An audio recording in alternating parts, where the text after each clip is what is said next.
Senador, en otra materia, en nuestro país, ustedes como congresistas ya están trabajando en el presupuesto 2025. ¿Cómo se ve? ¿Dónde van a poner el hincapié, tanto como gobierno como parlamentario, con un tema principal que es el gobierno regional, con todo lo que sabemos que pasó? Mira, primero tenemos una dificultad.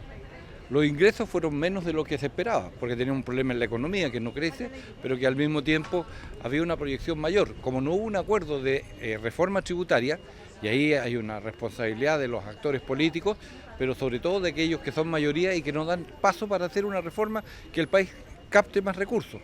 Pero bueno, se tendrá que contraer, habrá que disminuir recursos. ¿En dónde no hay disposición por parte nuestra, de los que somos los oficialistas, para disminuir recursos? En vivienda, porque tenemos un déficit habitacional y hay que seguir construyendo. La meta son 260.000 viviendas y también en la provincia de Biobío se tiene que cumplir. En seguridad, se necesitan 1.300 carabineros más y eso hay que contratarlos sí o sí, por tanto hay que tener los recursos.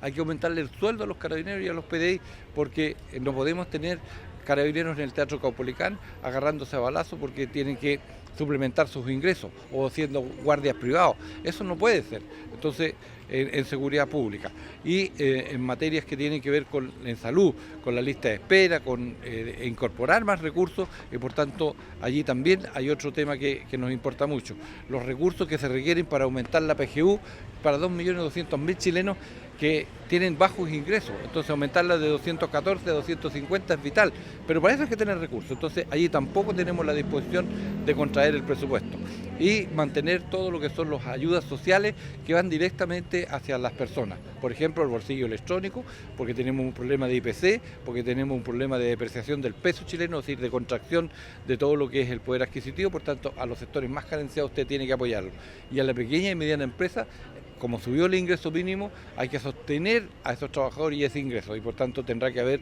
el subsidio para mantener los empleos y por tanto allí tampoco tenemos la disposición a contraerlo, todo lo contrario tenemos que aumentar esa parte del gasto.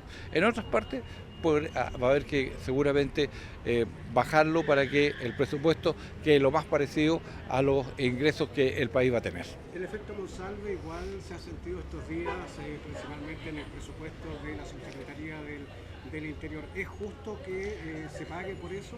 Mire, yo creo que allí hay que hacer una separación clara. Es cierto que las responsabilidades penales son individuales y por lo tanto tiene que haber justicia y tiene que haber todo el proceso de investigación que el Ministerio Público lleva adelante para determinar las responsabilidades, las faltas que tienen que sancionarse. En eso para nosotros no hay discusión. Nadie está por sobre la ley y eso lo hemos demostrado claramente. ¿Nos afecta como partido? Sí nos afecta, por eso que tomamos la decisión de expulsarlo del partido. Entonces, dicho eso, está lo otro. El presupuesto de la Nación no tiene que ver con esas faltas penales, tiene que ver cómo disponemos de recursos para llevar a cabo las tareas de políticas públicas. Por tanto, ahí la derecha tiene que entender que hacer ese punto político no es el de los mejores, porque se atenta contra la estabilidad del país, contra el andar y la aplicación de políticas públicas que van en beneficio de la seguridad de las personas. Entonces, no podemos andar en eso. Si efectivamente el discurso es más seguridad para los chilenos, más seguridad pública, bueno, a la hora de votar tienes que hacerlo en consecuencia. Si no, en definitiva, eres una persona que no es capaz de sostener tu discurso ante la comunidad, porque en el Congreso haces una cosa y acá haces otra. Y por lo tanto, eres una persona que no da confianza. Entonces hay que dar confianza a la ciudadanía y lo que se dice públicamente después se tiene que ver reflejado en las votaciones en el Congreso. Senador, uniendo una cosa con otra, bueno, felicitarlo por el triunfo de su hijo como alcalde electo de Talcahuano. Muchas gracias. Una comuna que se va a ver bastante complicada por el cierre de Huachipato. ¿Cómo nos afecta? ¿Cómo afecta a la comuna de Talcahuano propiamente tal? ¿Y cómo nos va a afectar también a la provincia de Biobío y a la región? Mire, lo que pasa es que Huachipato era una industria que tenía múltiples conexiones. Había mucha gente que iba a trabajar a Talcahuano y a Huachipato particularmente, son 20.000 empleos, así que por lo tanto tiene efecto. Tiene efecto, por ejemplo, en Ichalán, que hace clavos, pero el clavo se hace con acero, que hace alambre para los cercos y eso se hace con acero. Entonces va a tener que aumentar las importaciones, por ejemplo, y eso tiene efecto aquí en la provincia de Biobío, porque el cerco se usa para los potreros o se usa para los lugares donde hay agricultura, por nombrar uno que se me viene a la memoria. Todo lo que tiene que ver con los aceros para que Molycop hiciera las bolas para la molienda del cobre. Ahora se las vamos a tener que comprar directamente a los chinos y los precios van a cambiar y eso significa que usted va a tener menos ingresos para el país. Si usted tiene menos ingresos para el país, las municipalidades de Chile se ven contraídas respecto, por ejemplo, del per cápita, que es el aporte que se le hace para la salud primaria. Entonces, y aquí hay 14 municipalidades que requieren esos recursos. Entonces, esas cosas son las que tenemos que avisorar. Y el otro problema que tenemos, no solo en Talcahuano, tiene que ver con dos sectores. El sector pesquero, que tenemos que regularlo de buena forma, no puede avasallarse lo que hay porque también el efecto es brutal en el empleo en Talcahuano, en Coronel y en Tomé. Entonces eso provoca otros efectos. Y el sector forestal, que también tiene dificultades. Posteriormente a los incendios no hemos recuperado, no hemos plantado lo que había, sobre todo con los pequeños propietarios que eran los que tenían plantaciones de árboles que permitían su explotación posterior.